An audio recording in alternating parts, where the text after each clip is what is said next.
Salut, je suis Dr Kaba Mohamed II. Aujourd'hui, nous allons voir ensemble comment importer une base de données dans le logiciel R. Alors, nous allons voir trois méthodes. Et la première méthode sera le format texte, séparateur tabulation. La deuxième méthode sera le format CSV, séparateur point virgule. Et la troisième méthode sera le fichier files après import dataset. OK? Alors, si on vous envoie une base de données à analyser, et la première des choses à connaître, quelle est l'extension de cette base de données et est-ce que cette extension est compatible par rapport à mon logiciel. OK? Alors, nous allons essayer de transformer cette base de données, pour que ça soit compatible au logiciel R. Alors, nous allons enregistrer sous, après parcourir. OK? Et quel est le format que je cherche? C'est le format texte. Le format texte. Donc, vous voyez, c'est le format texte, séparateur tabulation. OK? Et il faut toujours changer le nom de la variable, le nom de la base, le nom du fichier, en un nom très simple. Là, au lieu que ça soit, maintenant c'est PNN, le point NN, la date d'aujourd'hui, le 11. Et en plus, le logiciel R Studio reconnaît plus facilement un fichier lorsque ce fichier se trouve dans le document. Là, nous allons enregistrer le fichier dans le document. Voilà. Voilà, le fichier est maintenant dans le document. Nous allons procéder aux différentes méthodes. Maintenant, la première méthode ici, c'est le format texte, séparateur tabulation, dont nous venons de transformer la base de données en format texte. Là, et cette méthode aussi a deux étapes. La première étape, nous allons procéder à la première étape. OK? My data, c'est-à-dire mes données. Read table, donc ça c'est une formule déjà. Read.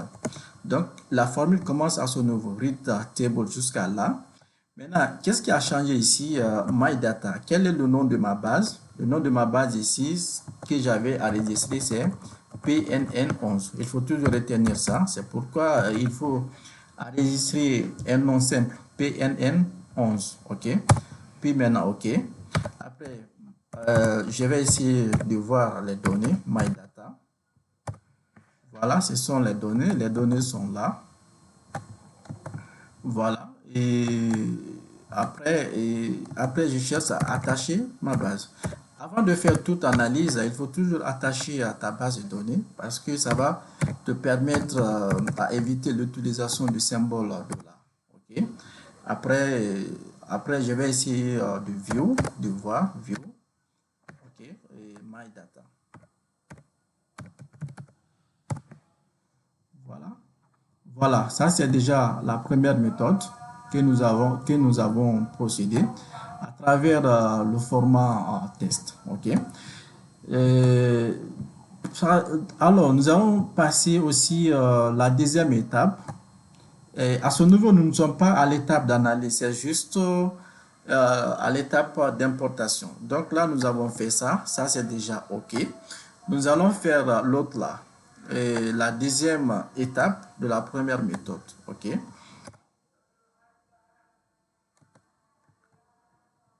Sorry.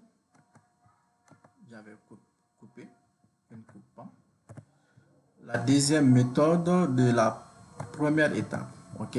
Je copie juste là. Voilà. Alors, ici, il faut noter que rien n'est à changer. OK? Rien n'est à changer.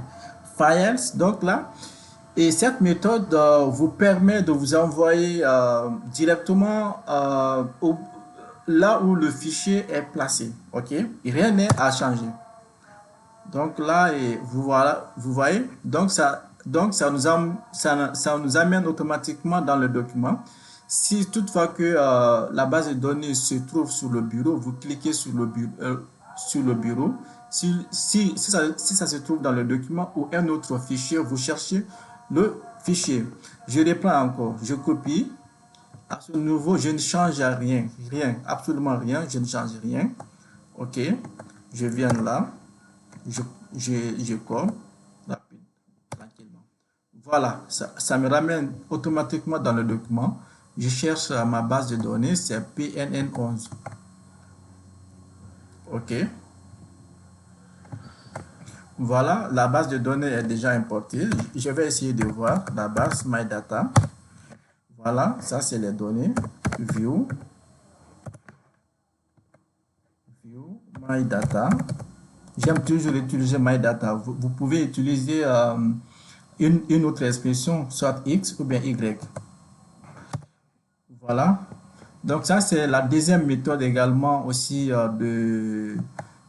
la deuxième étape de la première méthode. Donc là nous avons vu déjà les deux étapes d'importation au nouveau à travers le format texte séparateur tabulation.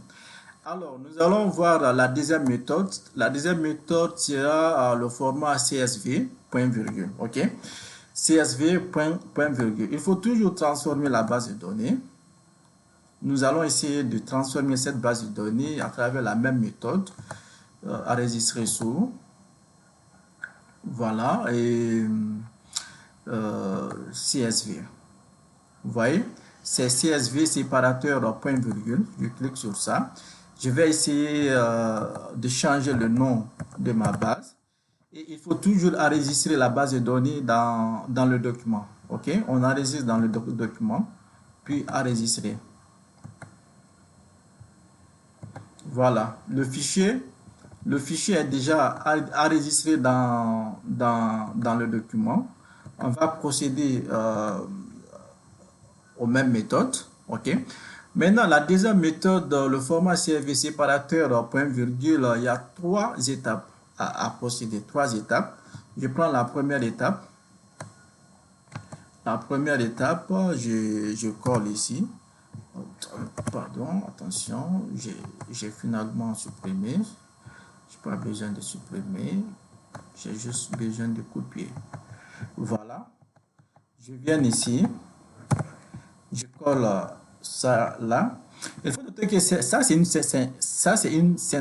Ça, c'est une syntaxe. Donc, ça vous permet de gagner en temps. Là, qu'est-ce que je change? Ça, c'est juste aussi une formule.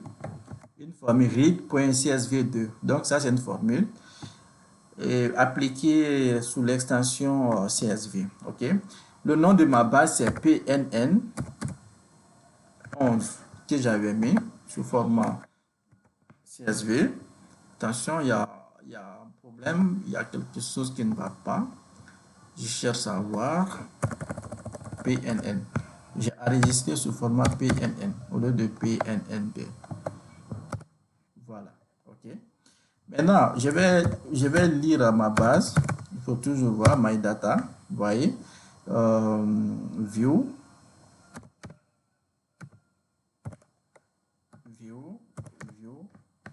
OK, view, PNN. J'ai enregistré cette sous format CSV sous format PNN. Voilà, et ça c'est la deuxième. Ça, c'est la deuxième méthode. Ça, c'est la première méthode. La première méthode de la première étape de la deuxième méthode. Alors, nous allons passer par la deuxième étape. Cette deuxième étape est très importante. Pourquoi? Et le NA string veut dire quoi? Si ça trouve que votre base de données, il y a une valeur manquante, NA représente la valeur manquante. Donc, ça va vous permettre de faire une analyse de cette base de données. Sinon, si vous n'utilisez pas cette valeur NA, vous allez toujours avoir des difficultés lors des analyses statistiques. Alors, je mets simplement le nom de la base ici. Le nom de la base, c'est toujours PNN que j'avais enregistré. Voilà, PNN, MyData. Il faut noter que pour le format CSV, j'ai enregistré cela en PNN. Le format texte, j'ai enregistré ça en PNN11. OK? Donc, la base de données est enregistrée. OK? Je peux mettre, OK? Est importée du moins. La base de données est importée. OK? Alors, nous allons passer par nous allons passer par la dernière méthode, la dernière étape de la deuxième méthode. OK. Alors, je copie. OK. À ce niveau, qu'est-ce que je change également? Je change le nom de la base. Le nom de la base PNN sous format enregistré sous format CSV. Le reste reste une formule, donc rien n'a changé. Ça reste juste une formule. Il faut noter que le NA représente la valeur manquante. Donc, dès qu'il y a la valeur manquante, ça va te permettre à procéder aux différentes analyses statistiques. Alors, ça, c'est la troisième étape de la deuxième méthode. OK? Alors, nous allons passer par la troisième méthode, files. Alors, nous allons directement à ce nouveau files dans le fichier lui-même, files, import dataset, OK, from text. D'abord, je vais vous expliquer quelque chose. Import dataset. Donc, si toutefois que la base de données est enregistrée sous format CSV, vous allez cliquer à ce nouveau sous format texte, Excel, SPSS, SAS, Stata. OK. Donc, nous allons cliquer là et je vais chercher dans le document. Vous voyez, à chaque recherche, le logiciel m'envoie directement dans le document. C'est pourquoi j'ai insisté à ce que le fichier soit sous format, soit placé dans le document. Vous voyez, ça c'est la base de données que j'avais enregistrée PNN sous format CSV, tandis que sous format texte est enregistré PNN11. OK. Là, je clique directement sur ça. Vous voyez. Après, OK. Vous voyez, heading veut dire cocher, il faut ressortir les en-têtes, importer. Vous voyez, donc la base de données est importée. C'est facile. Je vais reprendre encore cette méthode simple. Je viens par là, import dataset from text. Alors, je cherche ma base de données que j'ai enregistrée sous format CSV. OK. Après, je vais essayer de voir à ce nouveau heading. Donc, si heading n'est pas coché yes, vous allez cocher. Donc, c'est automatique. Alors, je clique sur importer. Voyez, non, la base de données est importée. Je vais essayer d'attacher ma base. Attach. Donc, nous allons s'arrêter à ce niveau parce que l'objectif, c'est l'importation de la base. C'est pas une analyse. L'importation de la base, my data. Vous voyez, donc, les données ici, nous avons l'âge, l'hypertension artérielle, ID, ICC. Donc, ce sont les variables que nous avons vues. Merci. Merci d'avoir suivi ce cours. Si ça vous intéresse, il faut vous abonner pour ne pas rater les cours prochains.